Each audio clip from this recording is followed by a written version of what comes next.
Is James Talarico the Democrat to turn Texas blue? So James Talarico is a state candidate who is going to be running for the U.S. Senate here in the fall. He's made major waves, especially being on Joe Rogan and kind of being the anti-Christian nationalist candidate.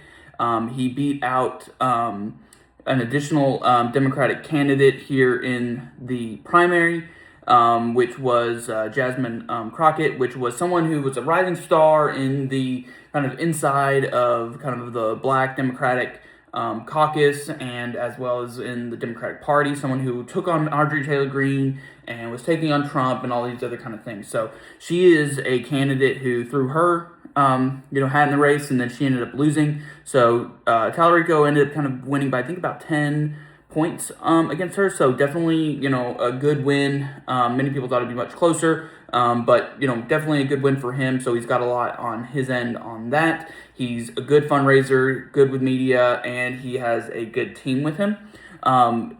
The reason why he can probably win in the fall is because the Republican infighting in Texas has just kind of gotten pretty bad. Josh Cornyn and Ken Paxton are doing a runoff, so that's still undecided yet. Trump isn't wanting to endorse anybody. John Cornyn, someone who had been I think he's a three-time U.S. senator. He is someone who should be the favorite and is being kind of, run around by someone who was the Attorney General for Texas, who definitely has a lot more conservative viewpoints than John Cornyn. So Talarico may have a shot. I think that if he does win, he may win just by like 1 or 2%. I think he's got a pretty substantial wall with it being in Texas.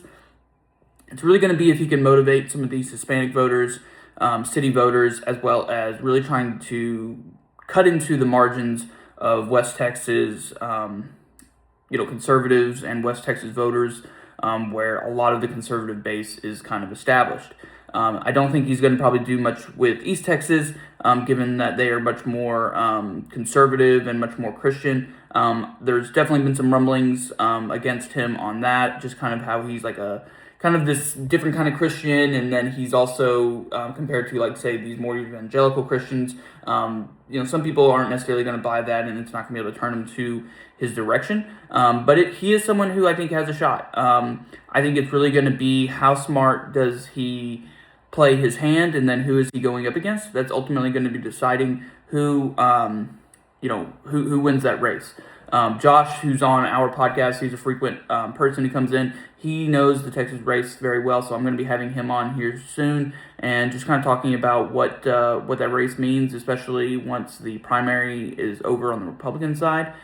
So we'll be coming at you with more, so like and subscribe and follow down below.